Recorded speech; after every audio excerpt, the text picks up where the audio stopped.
Who am I?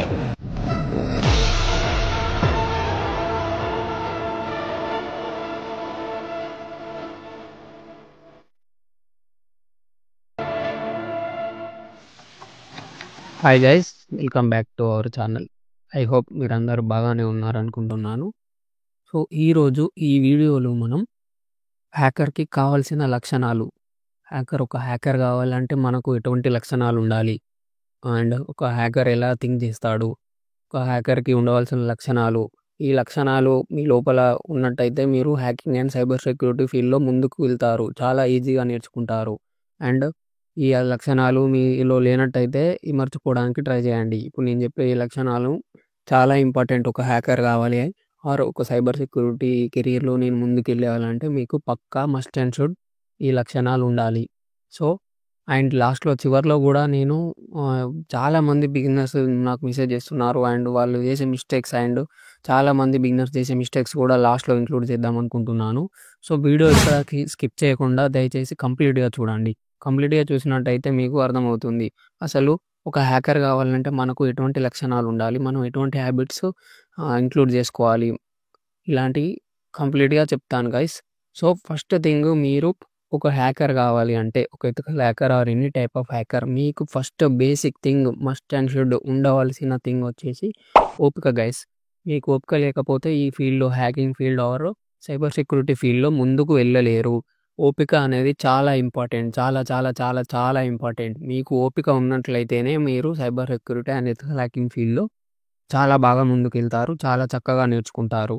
ఓపిక అని ఎందుకు అంటున్నానంటే, మీరు అటాక్ చేసేటప్పుడు కానీ లేదంటే వేరే పని చేసేటప్పుడు కానీ ఈ హ్యాకింగ్లో చాలా ఎర్రర్స్ వస్తాయి. ఎర్రర్స్ వచ్చినప్పుడు మీరు 1 అవర్ నుంచి అటాక్ చేస్తే మీకు 1.5 అవర్ తర్వాత సక్సెస్ అవుతారు కావచ్చు. 1 అవర్ నుంచి ట్రై చేస్తున్నారు, 1 అవర్ నుంచి ట్రై చేస్తే మీకు ఏదైనా ఎర్రర్ వస్తే అక్కడ వదిలిపెడతారు. అక్కడ వదిలిపెడితే మీరు ఆ 1 అవర్ టైం వేస్ట్ అయిపోతుంది. సో ఇంకొక హాఫ్ అన్ అవర్ స్పెండ్ చేసినట్టయితే మీరు అటాక్ కంప్లీట్గా నేర్చుకున్న వాళ్ళు అవుతారు. ఓపిక అనేది మస్ట్ అండ్ షుడ్ గైస్. ఓపిక ఉన్నట్లయితే మీరు cyber security field and hacking ఫీల్డ్లో చాలా మంచిగా ముందుకు వెళ్ళగలుగుతారు. హ్యాకింగ్ నేర్చుకునేటప్పుడు మనకు పక్కా మస్ట్ అండ్ షుడ్ పక్కా ఓపిక ఉండాలి గైస్. మీలో అసలు ఓపిక తత్వం తక్కువ ఉంటే అలవాటు చేసుకోండి, ఓపికని పెంచుకోండి. మీకు హ్యాకింగ్ ఫీల్డ్లో తప్పనిసరిగా పక్కా కావాల్సినది ఫస్ట్ బేసిక్ థింగ్ వచ్చేసి ఓపిక గైస్. ఓపిక ఉంటే మీరు చాలా చక్కగా మంచిగా నేర్చుకోవచ్చు. ఎందుకంటే హ్యాకింగ్లో చాలా టైప్స్ ఆఫ్ హ్యాకింగ్ ఉంటాయి. మీరు ఓపిక్గా విని ఓపిక్గా ప్రాక్టికల్ హ్యాండ్స్ అండ్ ప్రాక్టీస్ చేస్తే ప్రాక్టికల్ స్కిల్స్ ఇంప్రూవ్ చేసుకోవచ్చు, చాలా సర్టిఫికేట్స్ గెయిన్ చేయొచ్చు, అటాక్స్ అన్నీ పర్ఫామ్ చేసుకోవచ్చు. మంచి ఒక ఎథికల్ హ్యాకర్, ఒక మంచి హ్యాకర్, ఒక మంచి పొజిషన్లో ఉండొచ్చు గైస్ ఓపిక అనేది ఉంటే. సో మీకు ఓపిక లేకపోతే ఓపిక అనేది ఇంక్లూడ్ చేసుకోండి మీ యొక్క హ్యాకింగ్ ఫీల్డ్లో. ఈ లక్షణాలు అలవాటు చేసుకున్నట్టయితే మీరు ముందుకెళ్తారు. Next thing and must and should ఉండవలసిన second must and should thing వచ్చేసి క్యూరియాసిటీ గైస్. క్యూరియాసిటీ అనేది చాలా అంటే చాలా ఇంపార్టెంట్ హ్యాకింగ్ ఫీల్డ్లో, సైబర్ సెక్యూరిటీ ఫీల్డ్లో. ఎందుకంటే క్యూరియాసిటీ ఎందుకు అంటున్నానంటే, వై, హౌ, ఈ 2 క్వశ్చన్స్ మీలో వచ్చినట్టయితే మీరు చాలా డీపర్ రీసెర్చ్ చేసి మీ సొంతంగా మీరే అటాక్ పర్ఫామ్ చేయగలుగుతారు, మీరే టూల్స్ జనరేట్ చేయగలుగుతారు, మీరే మీ సొంతంగా హ్యాకింగ్ టూల్స్ తయారు చేయగలుగుతారు. ఈ క్యూరియాసిటీ అని ఎందుకు అంటున్నానంటే, రీసెంట్గా పాకిస్తాన్ హ్యాకర్స్ అనేవాళ్ళు ఇండియన్ వెబ్సైట్స్ని డీఫేస్ చేశారు. సో ఈ విధంగా డీఫేస్ చేశారు. సో సడన్గా మీరు ఈ న్యూస్ ఛానల్లో కానీ ఎక్కడైనా వినే ఉంటారు నాకు తెలిసి. సో విన్న వెంటనే మీ మైండ్లో ఏ క్వశ్చన్ రావాలి అంటే, హౌ, అసలు ఎలా హ్యాక్ చేశారు, అసలు ఇలా డీఫేస్ ఎలా చేస్తారు, ఇలా కూడా డీఫేస్ చేయొచ్చా అనే క్వశ్చన్ మీ లోపల వచ్చినట్టయితే, ఆ క్యూరియాసిటీ మీ లోపల ఉంటే ఆటోమేటిక్గా హౌ అనే క్వశ్చన్ వస్తుంది. సో ఆ క్వశ్చన్ వచ్చిన వెంటనే మీరేం చేస్తారు, మీకు నచ్చిన బ్రౌజర్ ఆర్ ఇంటర్నెట్లోకి వెళ్ళేసి హౌ వెబ్ డిఫేస్మెంట్ వర్క్స్, అసలు ఏ వల్నరబిలిటీ ఉంటే వెబ్ డిఫేస్మెంట్ అవుతుంది, అసలు హ్యాకర్స్ ఎలా డిఫేస్ చేస్తారు. సో ఈ విధంగా మీరు రీసెర్చ్ చేసిన వెంటనే మీకు ఈ విధంగా రీసెర్చ్ చేస్తారు, ఈ టూల్స్ వాడతారు, సో దీన్ని సైబర్ అటాక్ అంటారు. సో ఇలా చేయడం వల్ల ఒక దేశం ఇంకో దేశం పైన ఈ డిఫేస్ చేసేటప్పుడు సైబర్ వార్ లాగా ఇది చేస్తారు అన్న 2-3 క్వశ్చన్స్కి. ఇంకా అవి కాకుండా మీరు డీప్ వెళ్ళిన కొద్దీ ఇంకా ఆన్సర్స్ మీకు దొరుకుతూనే ఉంటాయి.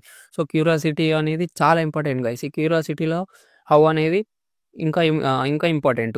క్యూరియాసిటీ మీకు అసలు వెబ్ డిఫేస్మెంట్ ఎలా జరుగుతుంది అని మీకు క్యూరియాసిటీ వస్తే మీకు హౌ అనే క్వశ్చన్ వస్తుంది. హౌ అనే క్వశ్చన్ నుంచి మీరు డీప్గా వెళ్ళి రీసెర్చ్ చేస్తారు. రీసెర్చ్ చేసినప్పుడు మీకు తెలుస్తుంది ఏ అటాక్ ఏంటి, ఎలా పర్ఫామ్ చేస్తారు, ఏ టూల్స్ వాడతారు, ఇలా కూడా చేయొచ్చా, ఇలా ఉంటుందా అనేది మీకు తెలుస్తుంది.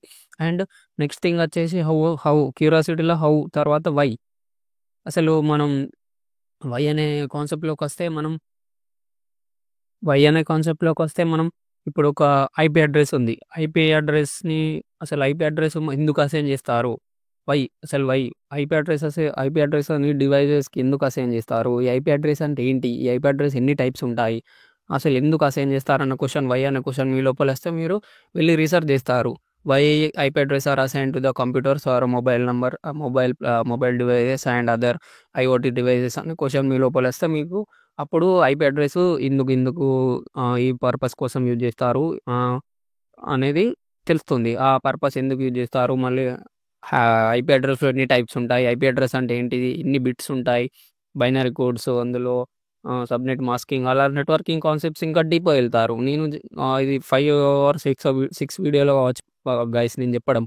మీరు ఖచ్చితంగా నెట్వర్కింగ్ అనేది చాలా ఇంక్లూడ్ చేసుకోవాలి మీ హ్యాకింగ్‌లో. ఈ హ్యాబిట్ కూడా ఇంక్లూడ్ చేసుకోండి. నెట్వర్కింగ్ నేర్చుకోవడం ఇంక్లూడ్ చేసుకోండి. నెట్వర్కింగ్ అనేది fundamental cyber security and ethical హ్యాకింగ్‌కి. మీరు ఖచ్చితంగా నెట్వర్కింగ్ నేర్చుకుంటేనే సైబర్ సెక్యూరిటీ అండ్ ఎథికల్ హ్యాకింగ్‌లో ముందుకు వెళ్తారు. మీకు క్యూరియాసిటీ చెప్పాక అర్థమైందిగా. క్యూరియాసిటీ ఉన్నప్పుడు హౌ అండ్ వై అనే క్వెషన్ మీ లోపల వచ్చినప్పుడు మీరు వెళ్లి రిసర్చ్ చేస్తారు. రిసర్చ్ చేసినప్పుడు మీకు ఇంకా కొత్త విషయాలు తెలుస్తాయి. ఫస్ట్ థింగ్ ఓపిక. Second thing curiosity. క్యూరియాసిటీలో why and how. Why? Why అనే reason and how it will happen అనే రీజన్ 2 తెలుసుకున్నట్టయితే మీరు డీప్‌గా వెళ్లి రిసర్చ్ చేసిన వెంటనే మీకు చాలా విషయాలు తెలుస్తాయి. నెక్స్ట్ థింగ్ వచ్చేసి ఒక హ్యాకర్ యొక్క మైండ్ సెట్ ఎలా ఉండాలి? అసలు హ్యాకర్ ఎలా ఆలోచిస్తారు? ఏ విధంగా మైండ్ సెట్ ఉండాలి? అంటే సపోజ్ మీరు ఒక హ్యాకర్ కావాలంటే అన్ని కోణాల్లో ఆలోచించాలి. ఒక వెబ్‌సైట్‌ని హ్యాక్ చేద్దామన్నా, ఏదైనా డివైస్ హ్యాక్ చేద్దామన్నా ఎన్ని పాసిబుల్ వేస్ ఉన్నాయి. అన్ని పాసిబుల్ వేస్ అన్ని పాసిబుల్ వేస్ లాగా ఆలోచించాలి. ఫర్ ఎగ్జాంపుల్ చెప్పాలంటే మీరు ఒక బిల్డింగ్‌లో చిక్కుకున్నారు. ఆ బిల్డింగ్‌లో మంటలు అంటుకున్నాయి. మీరు ఫస్ట్ ఫ్లోర్‌లో ఉన్నారు. సో, ఆ రూమ్‌లో ఒక చైరు అండ్ ఒక రోపు, బకెట్‌లో వాటర్ ఉన్నాయి. ఒక విండోకి మంటలు అంటుకున్నాయి. ఇంకొక విండో ఖాళీగానే ఉంది. అది ఏం మంటలు అంటుకోలే. ఖాళీగానే ఉంది. సో, మీరు ఆలోచిస్తారు. ఈ చైర్ తోటి అన్ని కోణాల్లో ఆలోచిస్తారు. అప్పుడు ఈ చైర్ తోటి విండోని పగలగొట్టాలా? లేకపోతే ఈ బకెట్‌లో ఉన్న వాటర్ తోటి ఆ విండోలో ఉన్న మంటను ఆర్పేయాలా? ఈ రోప్ తీసుకొని ఆహ్, విండోకి కట్టేసి కిందకెళ్ళాలా? సో, ఒక 3, 4 వేస్‌గా ఆలోచిస్తారు. అదే విధంగా ఒక డివైస్ గాని, ఒక వెబ్‌సైట్ గాని, ఒక సర్వర్ గాని ఏదైనా హ్యాక్ చేద్దామంటే మీరు అన్ని కోణాల్లో ఆలోచించాలి. అటాకర్ కోణంలో ఆలోచించాలి. డిఫెండర్ కోణంలో ఆలోచించాలి. అన్ని కోణాల్లో ఆలోచించినట్టయితే ఏ ఏ సొల్యూషన్ ఈజీగా ఉంటుందో ఆ సొల్యూషన్ మీకు మైండ్‌కి ఆన్సర్ వచ్చేస్తుంది.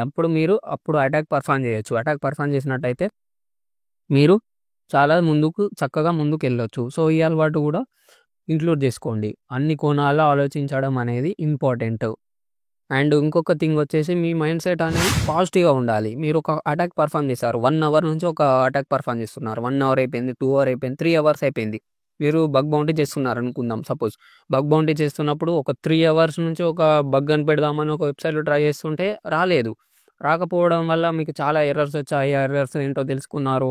ఇంకా తెలుసుకున్నారు. లాస్ట్‌కి ఆ బగ్ మీరు రిపోర్ట్ చేసినట్టయితే డూప్లికేట్ అయింది. డూప్లికేట్ అంటే మనకన్నా ముందు వాళ్ళు రిపోర్ట్ చేస్తే దాన్ని డూప్లికేట్ అంటారు గైస్. ఒక వెబ్‌సైట్‌లో ఉన్న బగ్‌ని మనకన్నా ముందు వేరే వాళ్ళు రిపోర్ట్ చేసినట్టయితే దాన్ని డూప్లికేట్ అంటారు. సో, అప్పుడు మీరు బాధపడతారు. నేను 3 అవర్స్ నుంచి ట్రై చేశాను. కానీ నాకు ఎటువంటి బౌంటీ రాలేదు. నాకు ఎటువంటి రికగ్నిషన్ రాలేదు. డూప్లికేట్ అయిపోయిందని మీరు బాధపడతారు. సో, అలా బాధపడొద్దు. మనం పాజిటివ్‌గా థింక్ చేయాలి. ఒక హ్యాకర్ కావాలంటే మీరు అటాక్ నేర్చుకున్నా అనుకోండి. 3 అవర్స్ నుంచి వర్క్ చేశారు కాబట్టి అంటే అటాక్‌ని నేర్చుకున్నా అనుకోండి. అటాక్‌ని నేర్చుకోవడం అంటే మీరు ఆ 3 అవర్స్ వర్క్ చేసిన ఆ ప్రాసెస్ అంతా తెలుసుకున్నారుగా. సో, అదే ప్రాసెస్‌ని మీరు నెక్స్ట్ ఇంకొక వెబ్‌సైట్‌ని హ్యాక్ చేయడానికి ట్రై చేయండి అదే ప్రాసెస్‌ని. ఆ ప్రాసెస్‌ని ఇంక్లూడ్ చేసుకున్నారనుకోండి. సో, నేను నేర్చుకున్నాననుకోండి. అంతేగాని టైం వేస్ట్ అయింది. వేరే పని చూసుకున్నా నా వల్ల నేను రిపోర్ట్ చేయడం వల్ల డూప్లికేట్ అయింది అనే మైండ్‌సెట్ ఉండద్దు గైస్. డోంట్ ఫియర్ ఫెయిల్యూర్‌ని ఫియర్‌గా అనుకోవద్దు. Every failed attempt teaches you something. ప్రతి ఒక్క ఫెయిల్డ్ అటెంప్ట్ మీరు ఏదో ఒక సంథింగ్ మీకు టీచ్ చేస్తుంది. ఏదో ఒక వల్నరబిలిటీ, ఏదో ఒక ఎక్స్‌ప్లాయిట్ మీకు ఏదో ఒక వేని ఏదో ఒక ప్రాసెస్‌ని టీచ్ చేస్తుంది. సో, ఈ ఈ పాజిటివ్ మైండ్‌సెట్ అనేది ఉండాలి. అండ్ ఈ పాజిటివ్ మైండ్‌సెట్ కన్నా ముందు హ్యాకర్ మైండ్‌సెట్‌లో మీరు అన్ని కోణాలు ఆలోచించాలని చెప్పా కదా! ఐదర్ రెడ్ టీమ్ లాగా ఆలోచించాలి, బ్లూ టీమ్ లాగా ఆలోచించాలి. రెడ్ టీమ్ అనే వాళ్ళు అటాకర్స్, బ్లూ టీమ్ అనే వాళ్ళు డిఫెండర్స్. రెడ్ టీమ్ అనే వాళ్ళు ఏం చేస్తారు? అటాక్ చేస్తారు. బ్లూ టీమ్ అనే వాళ్ళు ఏం చేస్తారు? డిఫెండ్ చేస్తారు. మీరేం చేయాలి? రెడ్ టీమ్ మైండ్ సెట్లో ఉన్నప్పుడు మీరేం చేయాలి? How I can exploit this, అసలు ఈ వనరబిలిటీని ఎలా ఎక్స్ప్లాయిట్ చేయాలి నేను? ఆర్ బ్లూ టీమ్ మైండ్ సెట్లో ఉండాలి. How I can defend this, దీన్ని ఎలా డిఫెండ్ చేయాలి? హౌ డస్ దిస్ వర్క్, అసలు ఇది ఎలా వర్క్ చేస్తుంది? సో ఇలాంటి క్వశ్చన్స్ మీకు రావాలి. క్రిటికల్ థింకింగ్ అనేది ఇంప్రూవ్ చేసుకోవాలి అని చెప్తున్నా సింపుల్గా చెప్పాలంటే. రెడ్ టీమ్, బ్లూ టీమ్ అనేది 2 రకాలుగా ఆలోచించాలి. క్రిటికల్ థింకింగ్ అనేది ఇంప్రూవ్ చేసుకున్నట్టయితే మీరు ముందుకెళ్ళగలుగుతారు. అండ్ ఎప్పుడు పాజిటివ్గా ఉండాలి. నేను ఇంతసేపు అటాక్ చేశాను, నాకు ఏం రాలేదు అన్న నెగిటివ్ మైండ్ సెట్ ఉండకూడదు. అండ్ చాలామంది చేసే మిస్టేక్స్ గురించి చెప్తా అన్నాగా, చాలామంది చేసే మిస్టేక్స్ ఏంటంటే బేసిక్ అసలు బేసిక్ బిగినర్ చేసే మిస్టేక్ ఏంటంటే, వీళ్ళేం చేస్తారంటే యూట్యూబ్‌లోకెళ్ళి ఫస్ట్ థింగ్ హ్యాకర్ అనుడుతోటి వాళ్ళు ఏమనుకుంటారు, ఖాళీ లినక్స్ ఇన్‌స్టాల్ చేసుకుంటే హ్యాకర్ అయిపోతాను అని అనుకుంటారు. లేదు, లినక్స్ ఇన్‌స్టాల్ చేసుకున్నంత మాత్రాన మీరు హ్యాకర్ అవ్వలేరు. గుర్తుపెట్టుకోండి. మీరు ఖచ్చితంగా fundamentals of cyber security and fundamentals of hacking నేర్చుకోవాలి. ఫండమెంటల్స్‌లో ఏముంటాయంటే నెట్వర్కింగ్ అంటే ఏంటి, నెట్వర్కింగ్ కాన్సెప్ట్స్, అండ్ అందులో ఉన్న చాలా కాన్సెప్ట్స్ ఉంటాయి. కాన్సెప్ట్స్ అన్నీ నేర్చుకోవాలి. ఎందుకంటే ఆ కాన్సెప్ట్స్ రిలేటెడే ఇక్కడ హ్యాకింగ్‌కి టూల్స్ ఉంటాయి. సో మీరు అక్కడ స్కిప్ చేస్తే ఇక్కడ మీకు టూల్స్ అర్థం కాదు. మీరు డైరెక్ట్ టూల్స్ దగ్గరకొస్తే మీకేం అర్థం కాదు. మీరు ఖచ్చితంగా fundamentals of cyber security and fundamentals of ethical hacking నేర్చుకోవాలి. చాట్‌జీపీటీని అడగండి. I am a beginner, what I should learn in order to become an hacker, what are the basic things should I learn to become an hacker అంటే అది చక్కగా ఇస్తుంది మీకు line to line. ఏం networking concept నేర్చుకోవాలి, అసలు ఏం నేర్చుకోవాలి, ఏ ఆపరేటింగ్ సిస్టమ్స్ నేర్చుకోవాలి, ఎన్ని టైప్స్ ఉంటాయి, ఏంటి అనేది చాలా లైన్ టు లైన్ ఇస్తుంది. దాన్ని ఫాలో అయినట్టయితే మీరు సైబర్ సెక్యూరిటీ కెరీర్‌లో ముందుకెళ్తారు. సో అందరూ అనేది చాలామంది మిస్టేక్ చేస్తారు. బిగినర్స్ అనేవాళ్ళు బేసిక్స్ నేర్చుకోరు, ఫండమెంటల్స్ నేర్చుకోరు. డైరెక్ట్ అటాక్ పర్ఫార్మ్ చేస్తామంటే అది రాదు first thing. And second thing వచ్చేసి యూట్యూబ్‌లో ట్యుటోరియల్స్ ఇస్తారు. ట్యుటోరియల్ అంటే ఇప్పుడు సపోజ్ ఖాళీ లినక్స్ టెర్మినల్ ఓపెన్ చేస్తారు. టెర్మినల్ ఓపెన్ చేసి sudo APT get update or ఇలాంటి కమాండ్ నేర్చుకొని ఉంటారు. సో అది సూడో ఏపీటీ గెట్ అప్డేట్ అని కమాండ్ అతడు యూట్యూబ్ ట్యుటోరియల్‌లో చెప్తే అతను క్లిక్ చేసిన వెంటనే ఇట్లా అప్డేట్ అయిపోతుంది. ఖతం అయిపోయింది. అక్కడ ప్రాసెస్ అయిపోయిందని చూపిస్తుంది అతని స్క్రీన్‌లో. సో అదే మీరేమనుకుంటారు, ఓహో! చిన్నదేగా కమాండు, ఓకే, నేను నా మైండ్‌లో పెట్టుకుంటానని సూడో ఏపీటీ అప్డేట్ అని పెట్టుకుంటారు. అట్లా మైండ్‌లో పెట్టుకోవడం వల్ల, మీరు పర్ఫార్మ్ చేయకుండా అలా మైండ్‌లో పెట్టుకోవడం వల్ల మీకు ప్రాసెస్ అనేది తగ్గుతుంది. వే ఆఫ్ లెర్నింగ్ అని తగ్గుతుంది. ఎందుకంటే నేను స్టార్టింగ్ ఇలానే సూడో ఏపీటీ అప్డేట్ అనేది మైండ్‌లో పెట్టుకున్నా. మైండ్‌లో పెట్టుకొని నేను అసలు దాన్ని ప్రాక్టికల్‌గా చేయకుండా, ఓకే, నాకు వచ్చేసిందన్న మైండ్‌సెట్‌లో ఉన్నా. ఆ మైండ్‌సెట్‌లో ఉండడం వల్ల నేను మళ్ళీ నెక్స్ట్ టెర్మినల్ ఓపెన్ చేసి సూడో ఏపీటీ అప్డేట్ అని కొట్టడంతో you are not in a sudo అంటే supervisor guys. You are not in a super user mode అని వచ్చేసింది. సో నాకప్పుడు అర్థమైంది. ఓహో! సూడో అంటే సూపర్ యూజర్. సూడో యూజర్‌ని సెట్ చేసుకోవాలి ఫస్ట్. సెట్ చేసుకున్నట్టయితే మనం ఖాళీలో రూట్‌లోకెళ్తాం. రూట్‌లోకెళ్ళిన తర్వాత అప్పుడు అన్నీ పర్ఫార్మ్ చేయొచ్చు. అంటే ఈ మన విండోస్‌లో రన్ యాస్ కొన్ని ఫైల్స్ మనం ఓపెన్ చేస్తే you can't access this file, you do not have permission అని వస్తుంది కదా! అదే విధంగా లినక్స్‌లో పర్మిషన్స్ అన్నీ ఇంక్లూడ్ అయ్యి రావాలి అంటే మనం సూపర్ యూజర్ అయ్యి రావాలి. సూపర్ యూజర్ అయ్యి రావాలి అంటే దానికొచ్చేసి కమాండ్ సూడో ఎస్‌యు. సూడో అంటే ఎస్‌యు అంటే సూపర్‌వైజర్. సూడో అంటే రూట్ లాగా ఇగ. సో అప్పుడు నాకు అర్థమైంది. ఓహో! కా లినక్స్‌లో సూపర్‌వైజర్ అనేది ఉంటాయి. సో ఓహో! వీటికి గూడా పాస్వర్డ్స్ ఉంటాయి అన్నది నేను తెలుసుకున్నా. సో మీరు ఎప్పుడైతే యూట్యూబ్ ట్యుటోరియల్ చూడండి, తప్పులేదు, చూడకండి అంటలేను. చూసిన వెంటనే దాన్ని పర్ఫార్మ్ చేయండి. మీరు ప్రాక్టికల్‌గా పర్ఫార్మ్ చేయకుండా జస్ట్ చూసినట్టు మైండ్‌లో పెట్టుకొని నాకొచ్చేసింది ప్రాసెసు. మెటాస్ప్లైట్ ఉంది, ఎల్ పోర్టు, ఓకే, నాకు కమాండ్స్ గుర్తున్నాయంటే అది రాదు. మీరు ఎప్పుడైతే ప్రాక్టికల్‌గా చేస్తారో, ఎప్పుడైతే అక్కడ యూట్యూబ్ ట్యుటోరియల్ గానీ, ఏదైనా ఆర్టికల్ గానీ, ఎక్కడైనా నేర్చుకున్నది చూసినట్టు వచ్చి మీరు ప్రాక్టీస్ చేయండి. ప్రాక్టీస్ చేస్తే అప్పుడు పర్ఫార్మ్ చేస్తే మీకు కొన్ని ఎర్రర్స్ వస్తాయి. ఆ ఎర్రర్‌ని ఎలా ఇంక్లూడ్ చేయాలి, ఎలా ఎక్స్‌క్లూడ్ చేయాలి అని తెలిస్తే అక్కడి నుంచి ఇంకోటి నేర్చుకుంటారు. అందరికి ఒకే విధంగా ఉండదు కదా! వాడు హ్యాకర్ అనేవాడు యూట్యూబ్ ట్యుటోరియల్‌లో వాడు అన్నీ సెట్ చేసి పెట్టుకుంటాడు. పాస్వర్డ్స్ అండ్ ఎవ్రీథింగ్ సెట్ చేసి పెట్టుకొని ట్యుటోరియల్ చెప్తాడు. సో అదే విధంగా మీరు అతడు చేసిన సెట్టింగ్ చేయకుండా డైరెక్ట్ ఇందులోకొచ్చి కొట్టేస్తే మీకు ఎర్రర్ వచ్చే ఛాన్స్ ఉంటుంది. సో ఈ ఎర్రర్స్ అనేటివి అన్నీ ఎక్స్‌క్లూడ్ కావాలి అంటే మీరు ఖచ్చితంగా ప్రాక్టికల్ వే ఆఫ్ లెర్నింగ్ నేర్చుకోవాలి. సో ఈ థింగ్ కూడా ఇంక్లూడ్ చేసుకోవాలి. Practical way of learning, hands and practice చేయాలి ఎప్పుడైనా. ఈ హ్యాక్ ద బాక్స్ కానీ, ట్రై హ్యాక్ మీ కానీ ఇలాంటి దాంట్లో వెళ్ళి పర్ఫామ్ చేయండి. ఇవి రియల్ లైఫ్ హ్యాకింగ్కి రిలేటెడ్గా ఉంటుంది. సో ఈ విధంగా పర్ఫామ్ చేసినట్టయితే మీరు కంప్లీట్గా మంచిగా హ్యాకింగ్ నేర్చుకోవచ్చు. సో అర్థమైంది గైస్. ఈ లక్షణాలు మీలో ఇమర్చుకోవడానికి ట్రై చేయండి గైస్. అండ్ నేను చెప్పిన మిస్టేక్స్ అయితే చేయకండి. నేను చెప్పిన లక్షణాలు అలవాటు చేసుకున్నట్టయితే మీరు చక్కగా ముందుకెళ్తారు. చెప్పాగా, ఒకసారి రీకాల్ చేసుకుందాం. ఫస్ట్ థింగ్ వచ్చేసి ఓపిక ఉండాలి గైస్, ఖచ్చితంగా ఓపిక ఉండాలి. అండ్ సెకండ్ థింగ్ వచ్చేసి క్యూరియాసిటీ ఉండాలి. క్యూరియాసిటీలో వై అండ్ హౌ అనే క్వశ్చన్ మీ లోపల రావాలి. అసలు ఎలా చేస్తారు ఈ attack, how they will perform this attack, why there is such kind of rules. And next thing వచ్చేసి hacker mind set. Hacker mind సెట్లో అటాకర్ లాగా థింక్ చేయాలి, డిఫెండర్ లాగా థింక్ చేయాలి, అన్ని కోణాల్లో ఆలోచించాలి. అండ్ ఇంకొకటి వచ్చేసి positive way of thinking. Positive way of thinking మర్చుకున్నట్టయితే మనం ముందుకు వెళ్ళగలుగుతాం. అండ్ మీరు ఏమనుకోవాలి, ఎప్పుడు every exploit teachers me every something. ఈ ప్రాసెస్ నాకు ఏదో ఒకటి నేర్పించింది అని అనుకోవాలి. కానీ ఈ ప్రాసెస్ చేయడం వల్ల టైం వేస్ట్ అయింది, ఇంతసేపు అటాక్ పర్ఫార్మెన్స్ చేయడం వల్ల నాకు ఎలాంటి అవుట్పుట్ రాలేదు అనే ఆలోచన మైండ్ నుంచి తీసేయాలి. సో ఇవి ఇంక్లూడ్ చేసుకోవడానికి ట్రై చేయండి గైస్. అండ్ నేను చెప్పిన మిస్టేక్స్ అస్సలు చేయకండి బిగినర్స్, మీకు మరీ చెప్తున్నాను. Thank you guys for watching. I hope మీకు ఈ వీడియో నచ్చింది అనుకుంటున్నాను. Stay safe.